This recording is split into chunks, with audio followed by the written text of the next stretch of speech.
Hey folks, welcome to Seawaywhiskywire. Tonight on the bar we've got the Barn Burner Whiskey from Bridgeland Distillery. Stay tuned.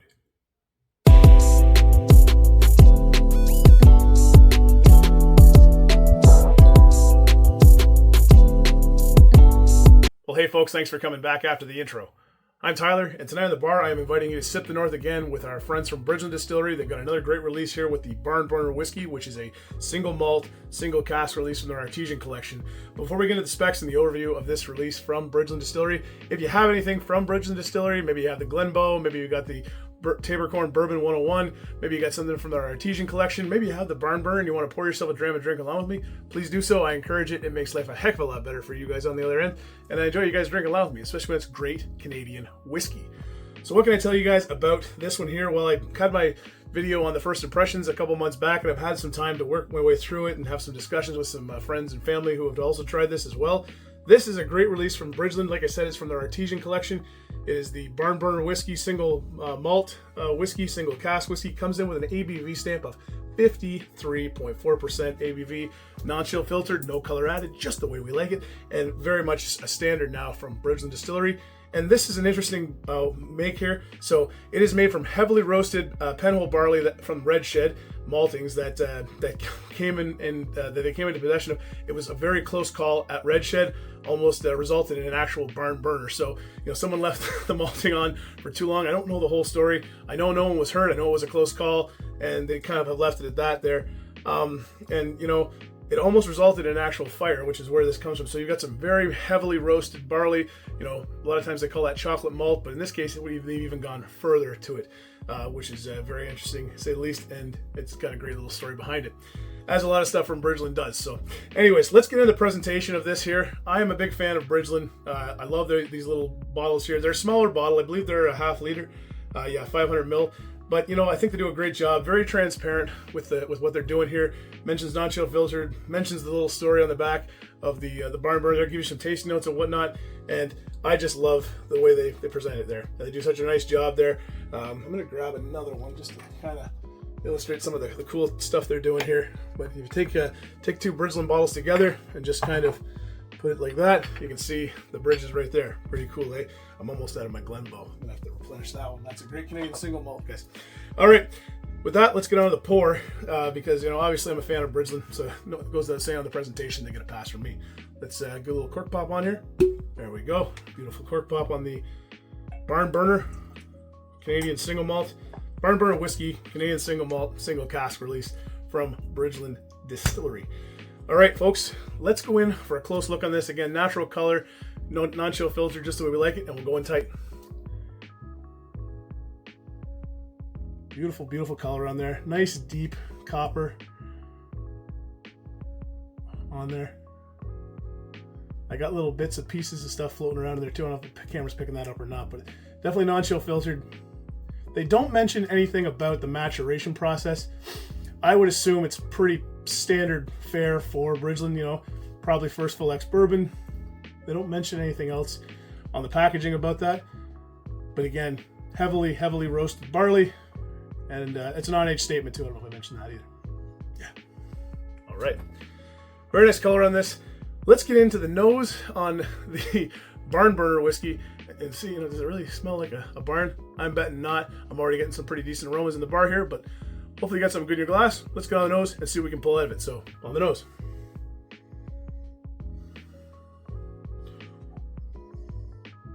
First thing I'll tell you right now, at 53.4% ABV, nothing offensive on there. Very smooth. Little spice on the back end, but nothing really there's nothing offensive on here.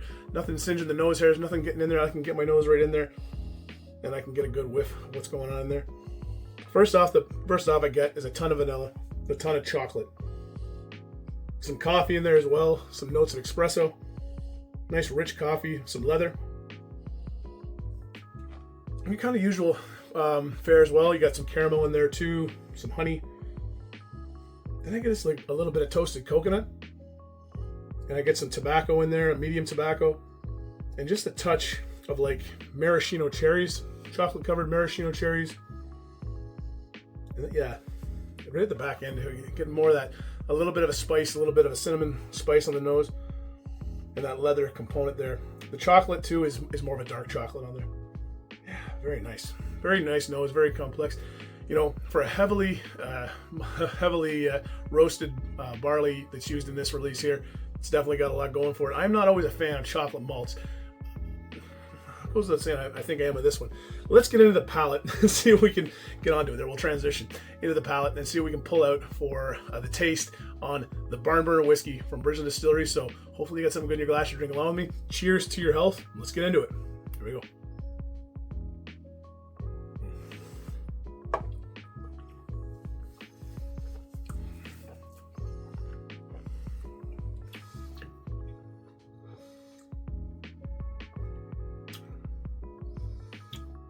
Wow, that was a good sip.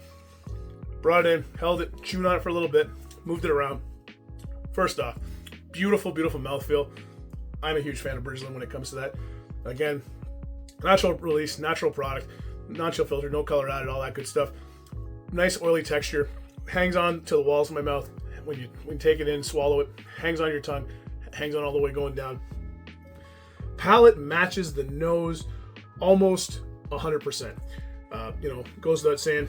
On the palate though, the chocolate to me is dark chocolate, but it's almost like a chocolate pudding. Some people laugh when I say it, but it reminds me of like that Jell-O chocolate pudding with a bit of bitterness to it there.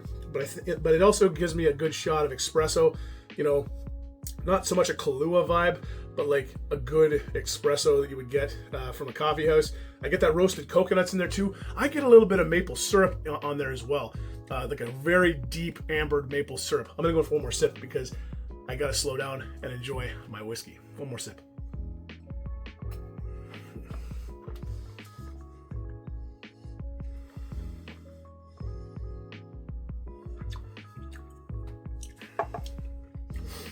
Yeah.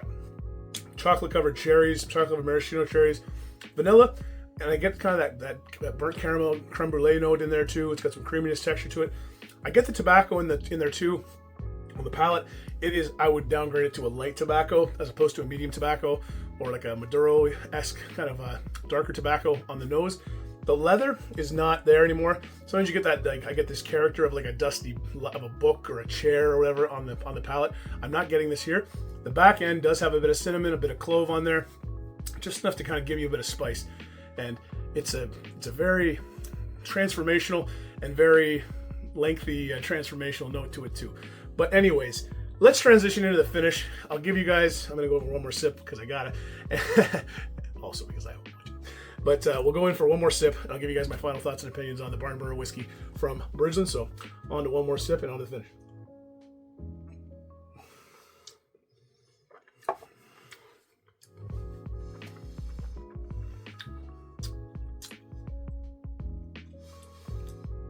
Honestly, it's one of these whiskeys you can hold in your mouth for a decent amount of time. I have tried it with water, being at 53%. I find the water kind of washes it out. I prefer to drink it neat like this, but you definitely can if you want. When you add the water, I find it neutralizes some of those dark chocolate kind of components there and makes it more, it kind of vibrates, it makes the vanilla more vibrant in there, more sweetness to it, but I prefer it just the way it is, nice and neat. Yeah, medium to long finish on this one here, folks. I think, you know, coming in, I get a good, 10, 15 to 20 seconds of transformation when I'm starting at the palate and working my way through it. Right now talking, I still got a good bit of spice on my tongue here. I still got a good bit of chocolate on there and that little bit of bitter component as well that I really, really like so much.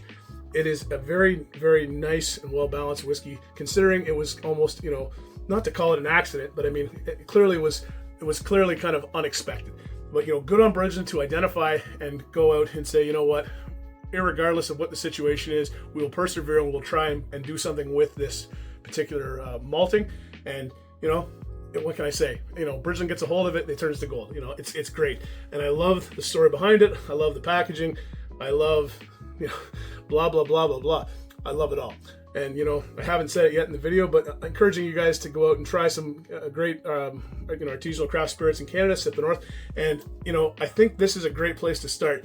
This is one that, we'll get into the value proposition but you know, to be honest with you, there is no real value proposition. I don't believe you can get this anymore from Bridgeland, and that's, you know, that's good and bad. So good they sold out, unless somebody knows where you can get some of this, and if they do, stick it down in the comments below. I think this is a great one. It just kind of goes to show some of the innovative and neat things that they're doing over there at Bridgeland Distillery. The products they're putting out, the you know, the overall quality of the spirit that is coming out here of not just Bridgeland but in Canada in general. Makes me proud to be Canadian, makes me proud to sip the North. And you know, I'm going to tell you, I'm going to recommend, if you can find this particular release, I think it was released back around Canada Day in July in the summertime, and I'm just kind of getting my way into a formal review of it now. But if you can find it, I'm going to recommend you go out and get it if you're a whiskey fanatic. If you are looking to get into Bridgeland, you know, I get lots of Bridgeland to recommend. Number one, I think you definitely got to try their Glenbow Canadian single malt. This is great. If you're looking for something a little bit more up the alley of bourbon, I know I can't say enough, and I'm almost out of my Tabercorn Bourbon Whiskey 101 here from Bridgeland. They got some great stuff too.